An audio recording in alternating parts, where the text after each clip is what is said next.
Hello, everyone. Pastor Howie here as we continue with our readings and thoughts from the Gospel of John, chapter 18.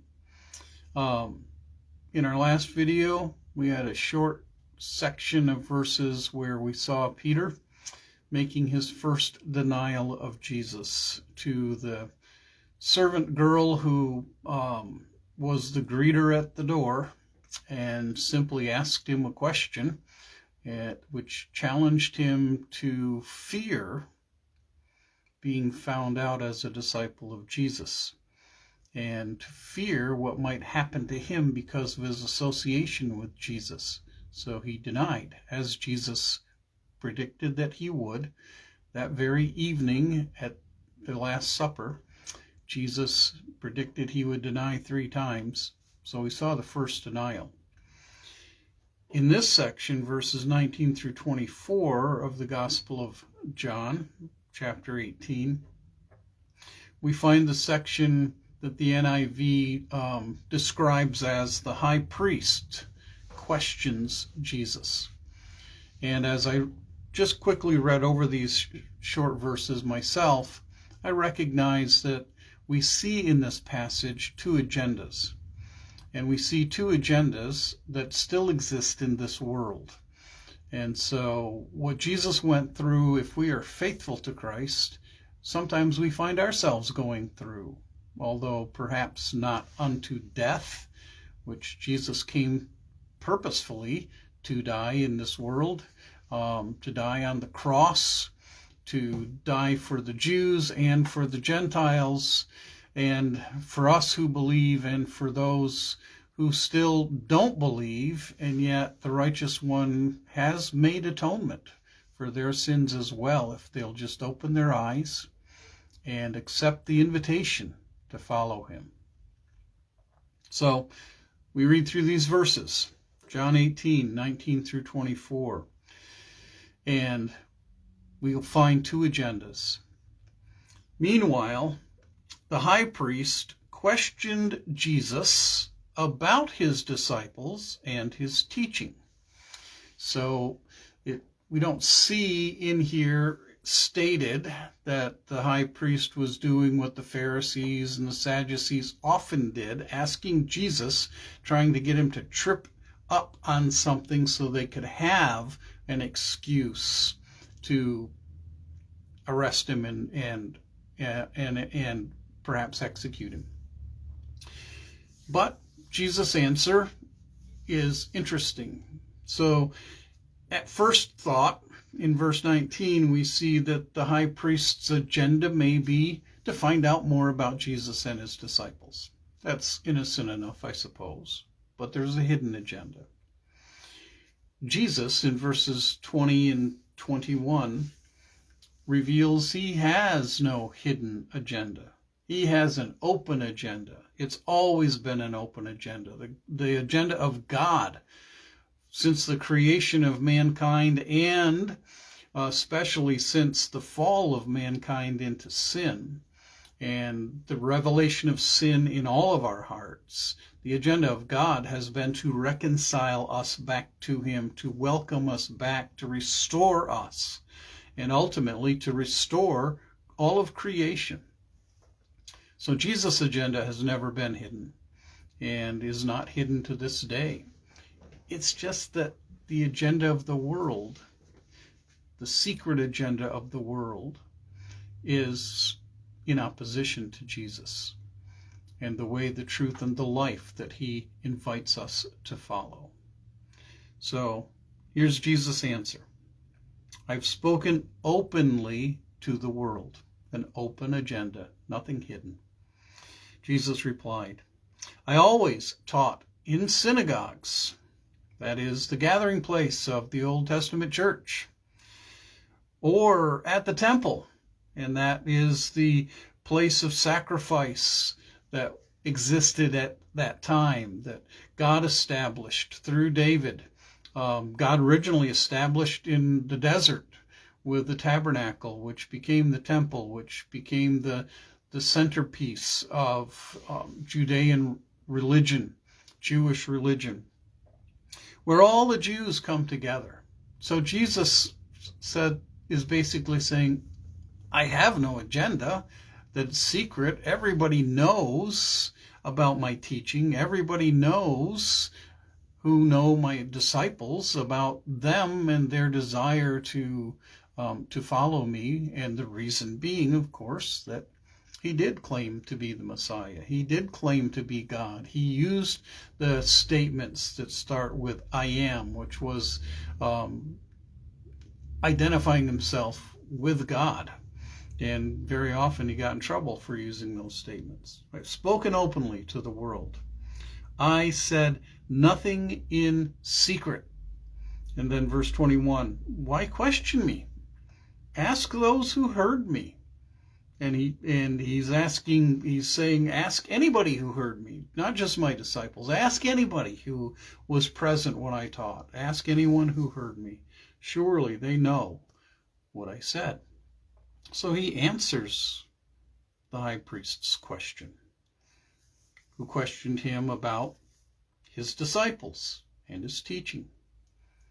His disciples weren't hidden, and his teaching wasn't hidden.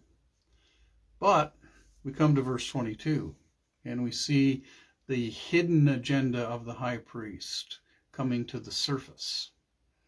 When Jesus said this, one of the officials nearby slapped him in the face. A very dishonorable thing. Not just a punishing thing, a dishonorable thing. Accusing him of being dishonorable, accusing him of shameful statements, accusing him of all sorts of things in just that act of slapping him in the face. Disowning him, if you will. Is this the way you answer the high priest? He demanded. So one of the agendas of the world, and one of the major institutions in the world, is religion. And not just Christian religion, Jewish religion, Islam, other religions, but human beings are religious people. Even people who don't believe in God, and since I was an atheist at one time, I know this for a fact, are religious people. We're just religious in our atheism, even aggressively and evangelistic, if you will, in atheism. And so religion has an agenda. And usually the agenda of religion finds its place, its centerpiece, in some great leader who claims honor for himself. And so we have the Buddhists who honor Buddha. We have Islam who honors I forgot his name, not Allah, but their founding father, and the Jews who honor Moses and the law of Moses. And here the agenda of religion is coming to the surface. The fear was, we got to get rid of this guy Jesus because he is a threat to our position and our power and our prestige and our income, if you will. Is this the way you answer the high priest? Well, he answered honestly. There's no evidence that I can see in these words that Jesus was sarcastic, or that he refused to answer, or that he made any accusation. He simply said, I always taught in the synagogues or the temple where all the Jews come together. I've spoken openly to the word. I said nothing in secret. Why question me? Ask those who heard me. Surely they know what I said. So verse 23, Jesus responds without violence, without retribution, without vengeance and anger. If I said something wrong, Jesus replied, testify to what is wrong. But if I spoke the truth, why did you strike me? And that's the secret agenda. They weren't interested in the truth at all. They were interested in getting Jesus out of the picture. And so verse 24 tells us then Annas sent him bound to Caiaphas, the high priest. sometimes we face the same things. We tell the truth, we're slapped in the face for it. Do what Jesus did. Stick up for the truth in a nonviolent and truthful and honest way. I think we are called to do that, especially in a society and a world that is increasingly becoming anti-Christian. And in some cases, rightly so, because in some places, the people of Christ have truly embarrassed the reputation of Christ.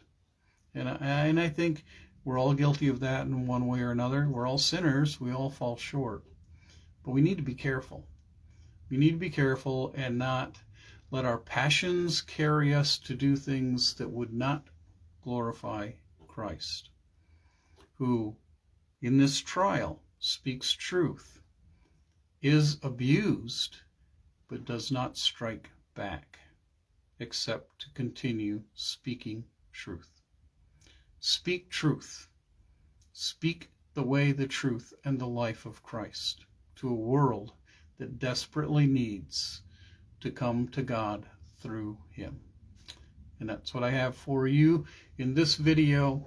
And next video, we'll continue to see this trial taking place and Peter's reactions and the conversations that take place prior to Jesus being sent over to the Romans to ultimately be manipulated, the Romans, manipulated by the religious agenda of the anti-Christian Jews in this case. And I'm not saying that Jews in general are anti-Christian, but they certainly were. They were against Christ. The high priest and the officials, the Pharisees, the Sadducees, they were against Christ.